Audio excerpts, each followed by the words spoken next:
Welcome to Faith Over Breakfast. My name is Andy Littleton from Mission Church in Tucson, Arizona, and I'm sitting with my buddy Eric. And he is from the Village here in Tucson as well. This is our weekly Tuesday post to mid-breakfast conversation that we do not script.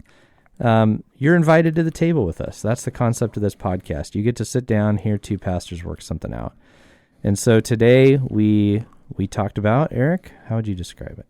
I think we talked about the kind of the experience of people, pastors and churches that choose to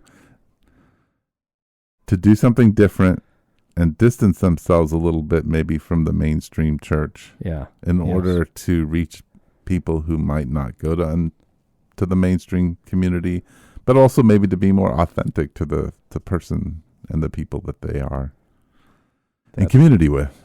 That is exactly what we talked about. So if that's interesting to you, tune in. If it's not, you should definitely tune in. Yeah. All right. Enjoy. Yeah.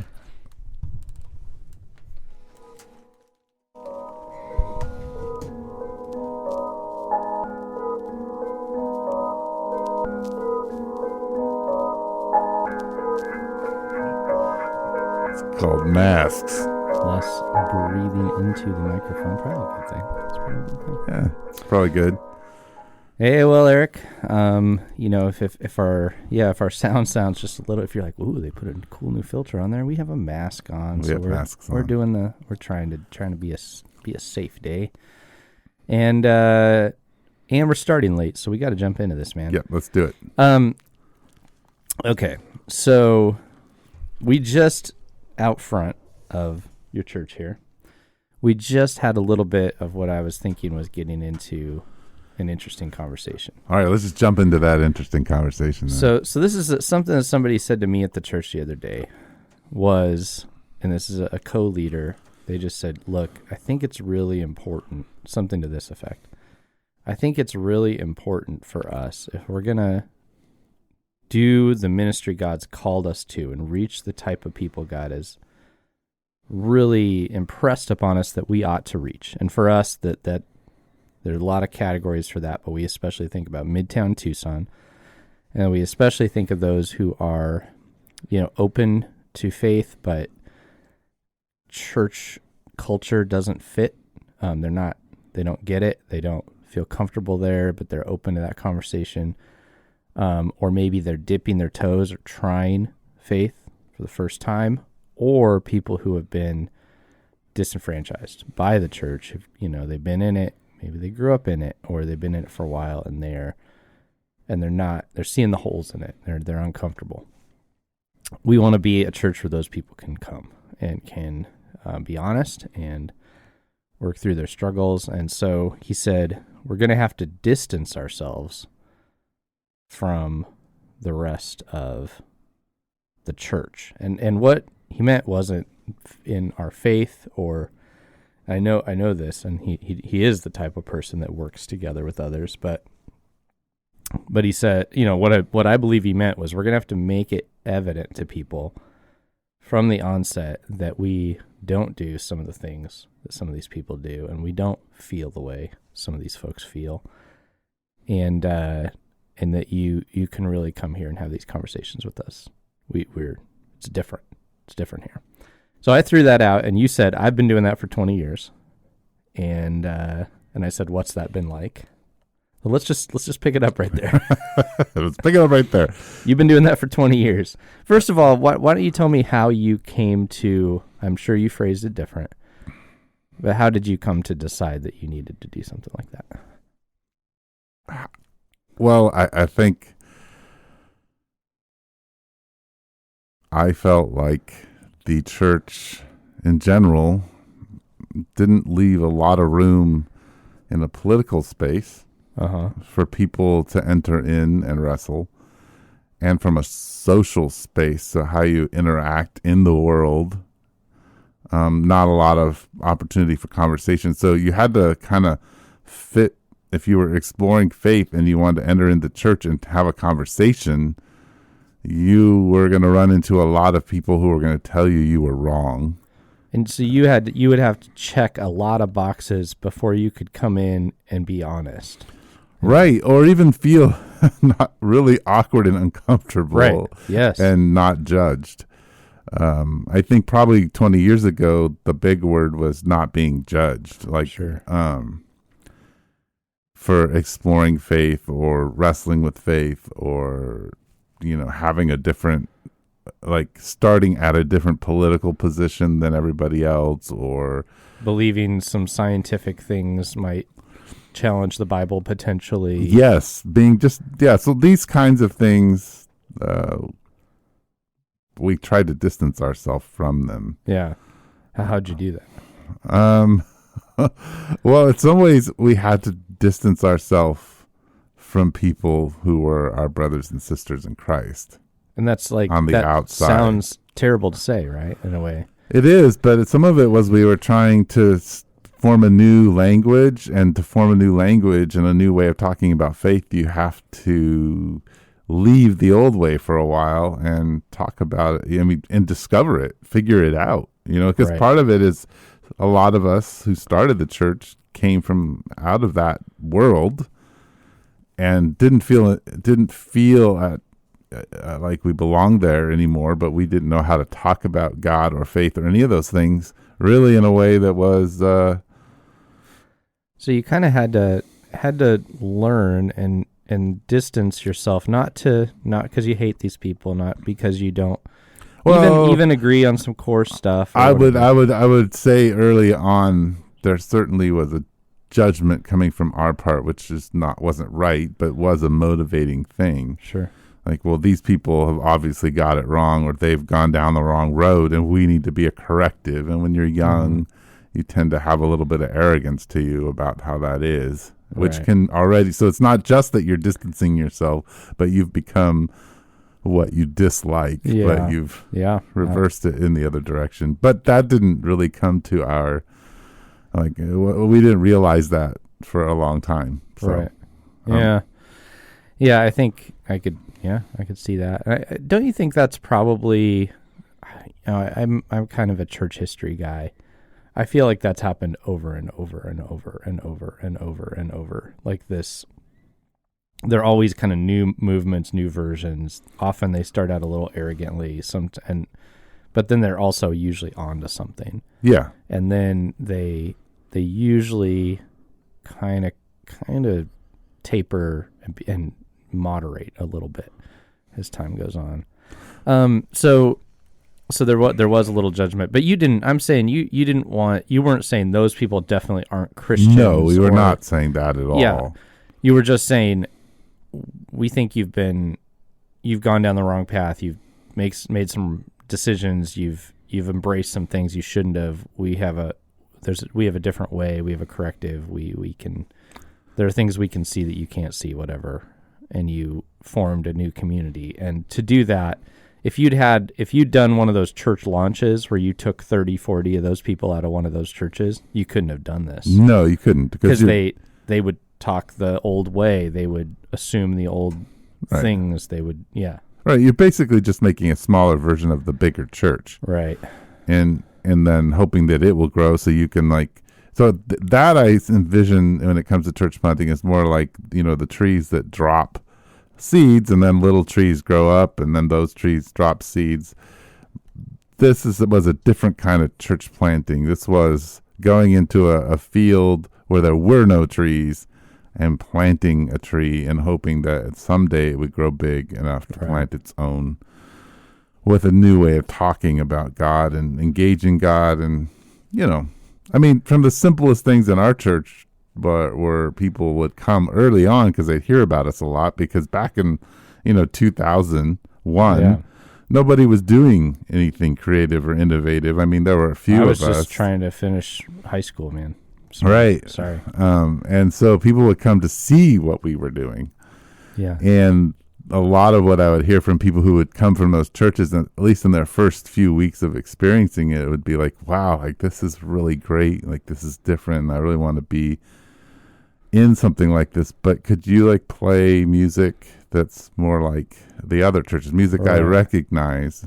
And we were like, well, there's nothing wrong with that music, but everybody's playing that.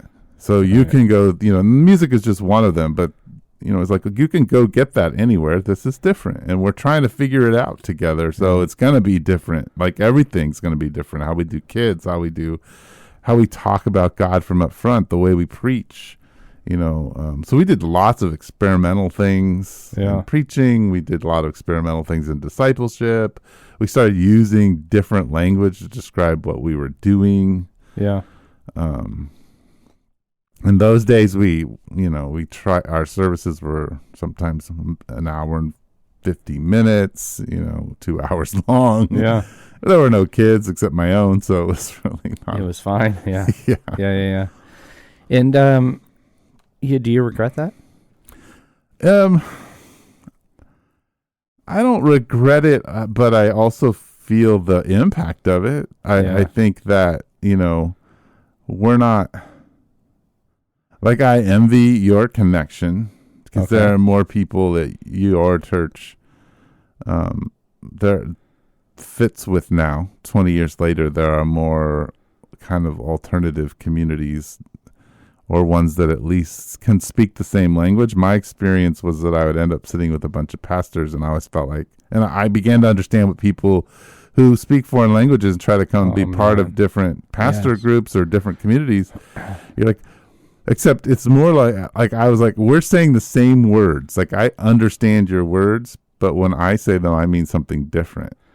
And that was the hard part, is that I felt kind of on the outside and not understood. And sometimes, it would come back to me that, oh, well, people say that the Village is progressive, or people say that the Village is liberal, or people say that the Village, is X, Y, and Z. And it was never anything that was good. Yeah, in their minds, for sure. There might have been people in your church who were like, I want a progressive church. Oh, yeah. No, I mean, the thing is people didn't realize how reformed the Village was, and how, when it came to Scripture, relatively conservative in its approach to it. So, and how'd you deal with that? Like, did you try to convince people otherwise, or did you just kind of go, I just continued to isolate more and more. Yeah, as a pastor. So that people would say to me, do you know so-and-so? And I'm like, no. Yeah. And people were surprised because I just didn't go to any of the pastor things. I just didn't feel like I fit. Yeah. And when I did start going and hanging out with people, I ended up in the groups that I was accused of, like, so the highly progressive groups, or what I would call, to see this, like about 2005, 2006, or I don't know, somewhere around there. These groups started that weren't the little plant off of the church that was just going to be a mirror of the church, image bearer of the church, but they weren't as alternative as us. So they were sort of in the middle. They were trying to straddle basically both, get the benefit of all of the church's stuff, but then try to be different at the same time. Sure. And so, the guy you wrote a book with, Sean Benesh, invited me into that group of people. Yeah. There were 15, 20 of them. Then I met with them for about a year, and I got to meet a bunch of guys. Most of those churches fell apart. Yeah. I don't think hardly any of them are left. I mean, Oasis, David Gainey was there, but other than that. Yeah. What do you think was why was that? Did they not distinguish themselves enough? Did they, was there some other factor for them? Yeah, I think that was a big part of it. One in Tucson, it's hard to plant a church, as you well know. Uh-huh. I think it's getting a little bit easier, but maybe not. I don't know. I think it depends on the type. I don't know. And it depends on who you're aiming at. I feel like if you're grabbing the college students, you have a lot more flexibility. If you're going to the suburbs, where a lot of people are from other parts of the country, you have a lot more options. Right. It's planting a church in the city, one way or another. Yes, I think this Tucson's core, the inner space of Tucson, is a more difficult place to plant a faithful Christian church. Right. And I honestly think, like, the charismatic community has had a lot of success. Like everywhere. Everywhere. The thing with the charismatic community in Tucson, and I don't know everywhere else, but the charismatic, there's a lot of, what do you call it? The people come in and out very quick, so I mean, there are people who stay for a long time, but there are a lot of people who find their way into the kingdom of God and then find their way out of the charismatic church. Usually. I mean, I just had a discussion with somebody who I believe they probably really appreciate churches that maybe are smaller or more in depth, but they were talking about how they keep going back to Victory, the big charismatic church here, just because you can't get that worship experience, anywhere else. And so there's something about that. I mean, the emotionally, the negative, you could say that negatively, but you could also say that positively. Like, emotions are engaged in a charismatic church. And that's, and only in a certain way they are, but they are. And I think that the draw and the way that a lot of different people are brought together, but they also insinuated that our big charismatic church here, when it's come to some of these social issues and the different ways generations view things, they've brought so many people in and probably taught such a light version of theology that they are having a really tough time addressing this stuff, and they're just saying as little as possible to try not to drive off people. And I think that's a problem a lot of like larger mega churches are going to have, because they've just kept everything so simple, right? And life isn't that simple. Well, it's not. I mean, we can be honest. Over this last year, our church has lost people over this. And, I mean, I would say let's just say our church has lost 4%. Right. Over this issue. Right. So if you have a 2,000 person church. Right. Right. Yeah. You build out those numbers, 4%. That's a lot of people to walk away from your church. Right. Yeah. And so, for us, that's a lot smaller. Yep. Yep.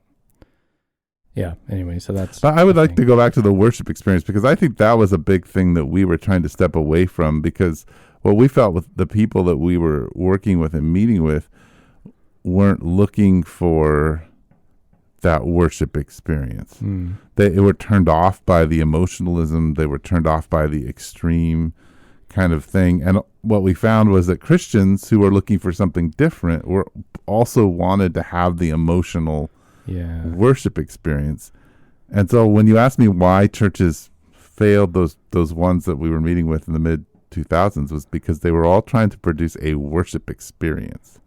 And they would have people come in to try to train them and build out these worship experiences. And I just like, that's not going to work. You can't hold people. Worship experiences really, I don't think, follow the Ephesians model of singing new songs to one another and admonishing each other. Yeah, I have a really hard time with, not that I hate worship experiences just in and of myself.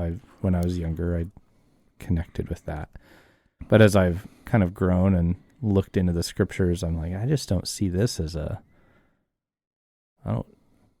just don't see this as like the it's not nearly as prominent as we've made it.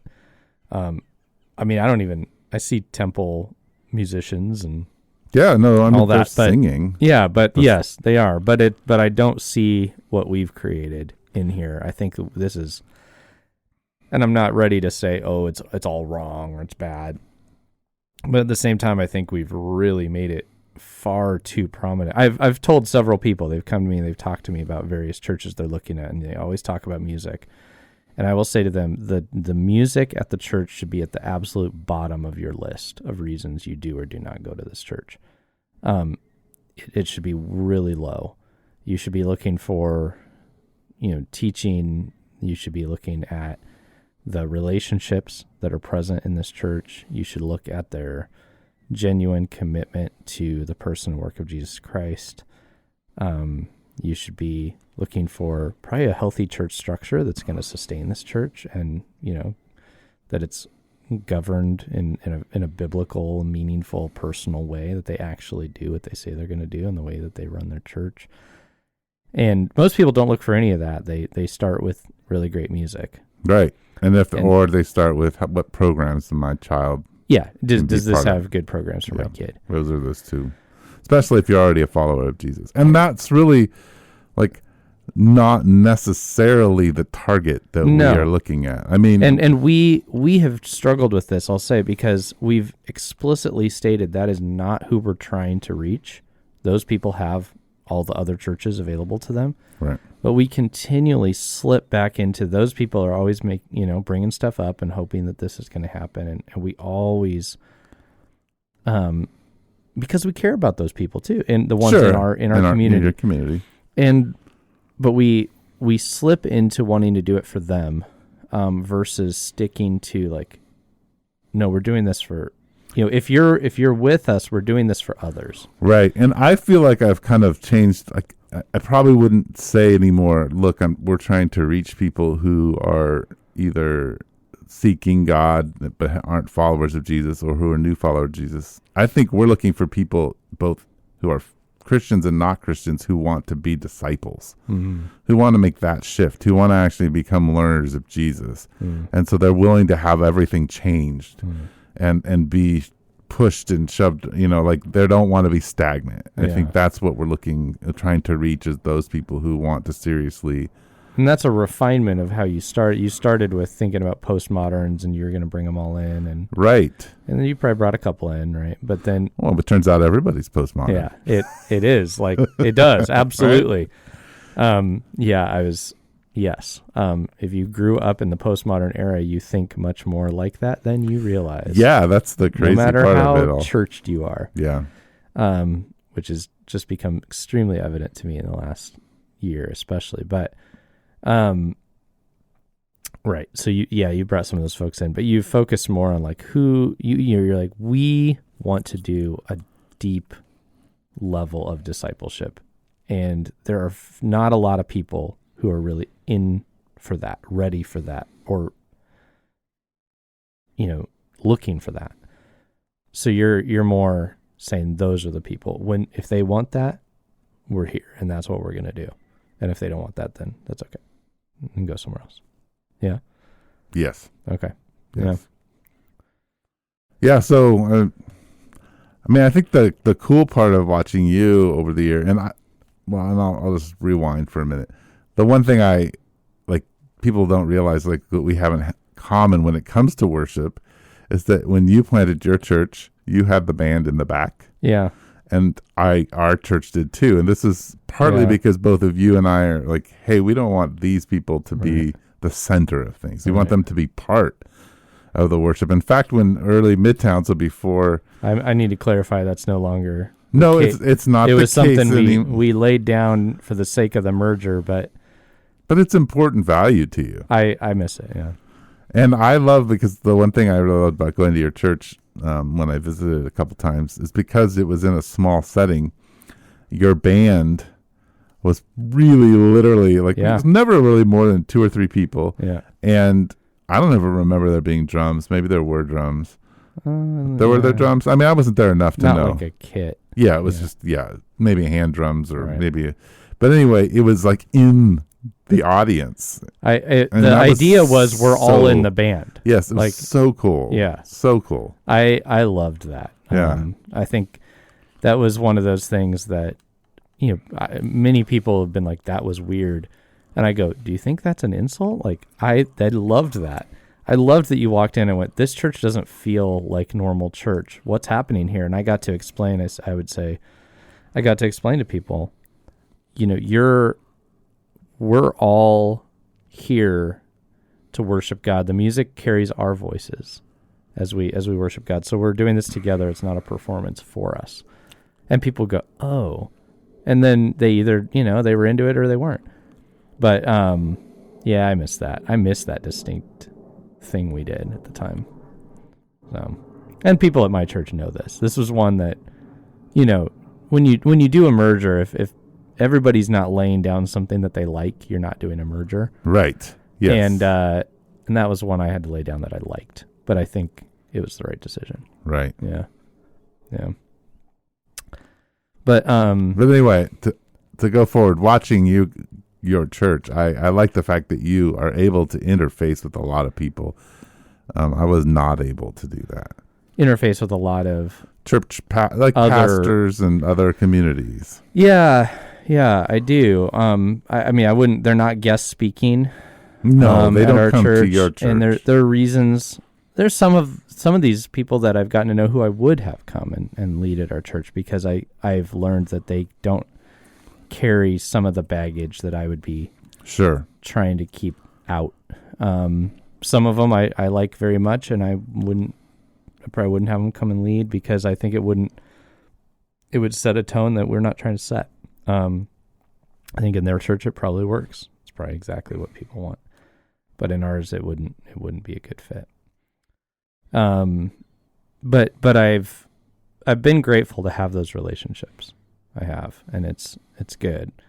And so when I hear that comment that I opened this conversation with, there's a part of me, I actually really agree with them. I think people looking for church need to know, they need to be able to see, because people are so confused as to what Christians believe. A lot of the things I hear described in the news, what evangelicals do and believe, and go, that's not what I'm doing. That's not what we're doing.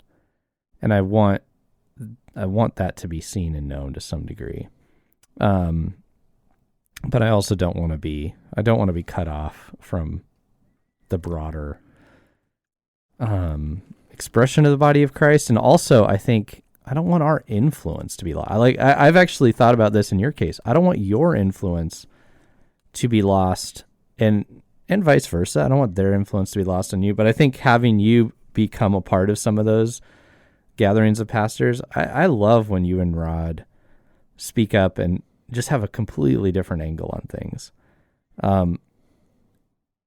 That's not to say I agree with you every time, but it's good. It's different. You've thought deeply about church in a different way. And I think I sort of hate that some of these other leaders don't get to hear that and get pressed on that a little bit more. I think it would enrich what our broader church does. So, but sometimes you've been good, man. You've been coming around. Some. Well, I don't know. You talked to me. Yeah, I talked to you. I read, and I didn't finish the article, but I was reading some article that was titled something about you have to go away to be creative. Like you have to isolate to be creative. I don't know. I ran across it on Facebook, I think. But there is a way to actually develop something new and different. Sometimes you have to get all the noise of what you're used to. Uh-huh. And I think the Village has come up for air in a lot of ways, and trying to say, hey, this is what we've developed, and this is who we are, and we're out there, and we're trying to offer what we have now that we've developed to the larger community. Yeah. Through our podcasts, like Faith Over Breakfast, like Healing the City, many other venues that we try to get it out there. So we're trying. Yeah. But I've also found that one of the things that happened is I think pastoring makes it if you're truly pastoring, it makes it very difficult to interact in a lot of other things outside of your church. Yeah. And this is a difference between yourself and myself. And we talked weeks ago about how I'm trying to figure some of this out, but you are very much the pastor who, maybe in the traditional idea of pastoring, which is just knowing your people, I think you're stronger in that than I am. I think I'm a little more, I'm kind of the extrovert, social butterfly type, and I'm trying to figure that out on behalf of our own church. Right. What needs to be added into the mix since I am this way? Because I assume that your people get just a lot more attention. There's some people that don't want more attention. So there's that. But you do a great job of walking with the people of your church in deep ways. And you're right. If you're really doing that, you just can't really do a lot of other stuff. And I think I'm always kind of high ideation always having a new big idea and right. new big ideas that don't really get that big, but they're still, new ideas. And so I think there's a place for that. There is. I just don't know if new ideas work if you don't know your people. Well, I'm saying they're connected to my people, and sometimes they're not. Like right. Sometimes they're broader church ideas or whatever. That's what I'm saying. I don't think it always works right. in a shepherding of a group. So what I think is for Mission Church is that we need a more shepherding oriented leader or several to kind of grow into that, to fill in the gap, that exists because Nick and I are both kind of entrepreneurial types. This is true. It is true. Yeah.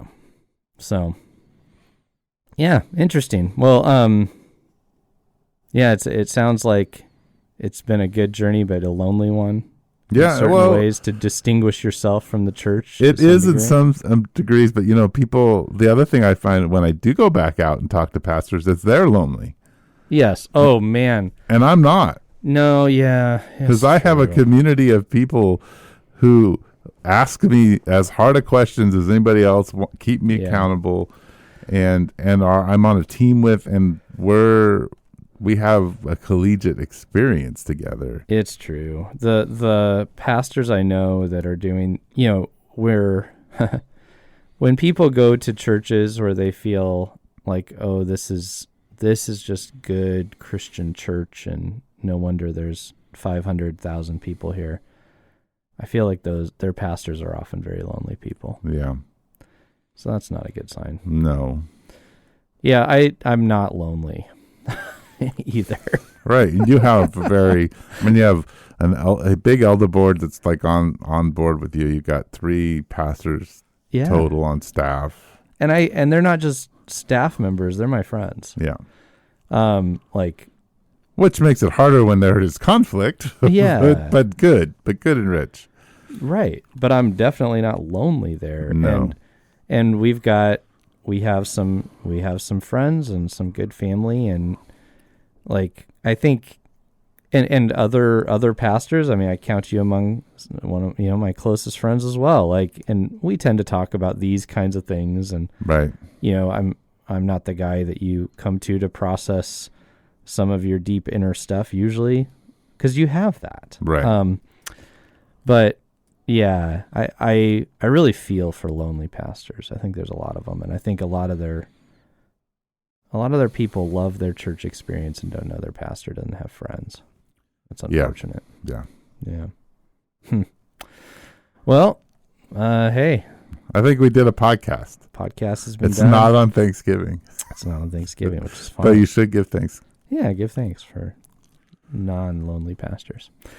Well, thanks for joining us. You can always, if you have a topic you'd like us to discuss, email it to faithoverbreakfast@gmail.com, and we'd love to hear it. And thanks for tuning in. Thanks for being with us.